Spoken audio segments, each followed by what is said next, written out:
بالا حصار قلعہ پشاور پاکستان میں واقع ایک قلعہ پشاور کا سب سے قدیم اور تاریخی مقام ہے۔ دورانی سلطنت کا پشاور موسم سرما اور کابل موسم گرما میں دار الحکومت ہوتا تھا، اس لیے سردیوں میں درانی شاہان اس قلعے میں رہا کرتے تھے۔ تیمور شاہ درانی نے اس قلعے کا نام بالا حصار رکھا، جس کے لفظی معنی بلند قلعہ کے ہے۔ یہ قلعہ ایک طویل عرصے تک درانیوں کا زیر استعمال رہا۔ 19ویں صدی میں جب سکھوں نے پشاور پر حملہ کیا تو یہ قلعہ ان کے زیر استعمال آیا اور انہوں نے اس کا نام سمیر گڑھ رکھا، لیکن مقامی طور پر سمیر گڑھ کا نام مشہور نہ ہو سکا۔ اس وقت قلعے کو فرنٹیئر کانسٹیبلری بطور ہیڈ کوارٹر استعمال کر رہے تھے۔ ہندوکش زلزلہ 2015 کے دوران میں اس قلعہ کا ایک دیوار جزوی طور پر متاثر ہوا تھا، جسے دوبارہ تعمیر کرایا گیا ہے۔ یہ قلعہ اتنا پرانا ہے جتنا کہ پشاور کا شہر۔ قلعہ کی زمین سے مجموعی بلندی 92 فٹ ہے۔ اس کی دیواریں پختہ سرخ اینٹوں سے تعمیر کی گئی ہیں۔ قلعہ کی اندرونی دیوار کی بلندی 50 فٹ ہے۔ دوہری دیواروں والے اس قلعہ کا کل رقبہ 15.25 ایکڑ رقبہ پر محیط ہے، جبکہ اس کا اندرونی رقبہ 10 ایکڑ بنتا ہے۔ ایک پختہ سڑک بل کھاتی ہوئی قلعہ کے اندر تک جاتی ہے۔ مغل بادشاہ ظہیر الدین بابر نے اپنی خودنوشت تزک بابری میں قلعہ بالا حصار کا ذکر کیا ہے۔ وہ باگرام، پشاور کے قریب اپنی فوجوں کے اترنے اور شکار کے لیے روانگی کا ذکر کرتا ہے۔ جب مغل بادشاہ ہمایوں نے افغان بادشاہ شیر شاہ سوری سے شکست کھائی تو افغانوں نے قلعہ بالا حصار کو تباہ کر دیا۔ جب ہمایوں نے شاہ ایران کی مدد سے اپنا کھویا ہوا تخت دوبارہ حاصل کر لیا تو اس نے کابل سے واپسی پر پشاور میں قیام کیا اور قلعہ بالا حصار کو دوبارہ تعمیر کروایا۔ اس نے قلعہ ایک بڑا فوجی دستہ تعینات کیا اور ایک ازبک جرنیل سکندر خان کو قلعہ کا نگران مقرر کیا۔ پہلی مرتبہ قلعے میں یہاں توپیں نصب کی گئیں۔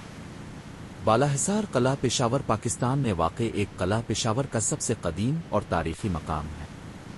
دورانی سلطنت کا پشاور موسم سرما اور کابل موسم گرما میں دار الحکومت ہوتا تھا، اس لیے سردیوں میں درانی شاہان اس قلعے میں رہا کرتے تھے۔ تیمور شاہ درانی نے اس قلعے کا نام بالا حصار رکھا، جس کے لفظی معنی بلند قلعہ کے ہے۔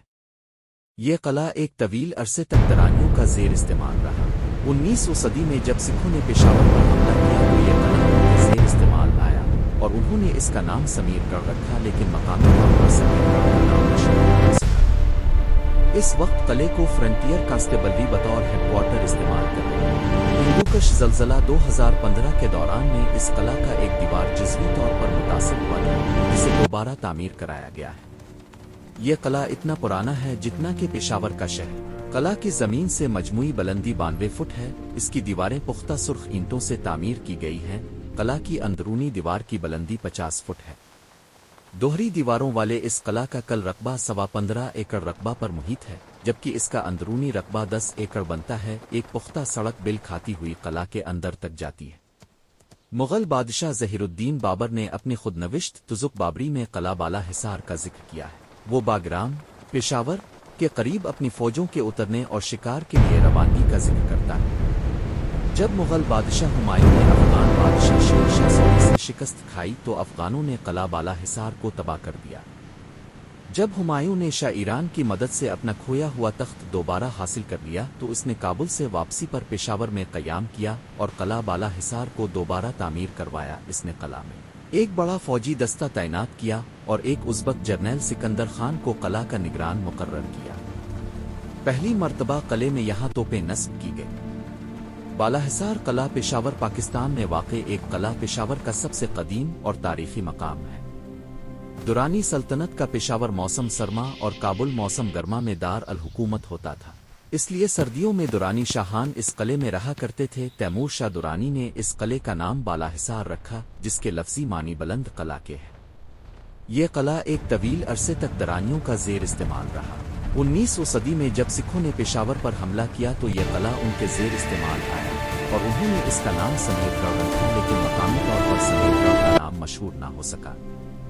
اس وقت قلعے کو فرنٹیئر کانسٹیبلری بطور ہیڈ کوارٹر استعمال کر رہی ہے۔ ہندوکش زلزلہ 2015 کے دوران میں اس قلعہ کا ایک دیوار جزوی طور پر متاثر ہوا تھا، جسے دوبارہ تعمیر کرایا گیا ہے۔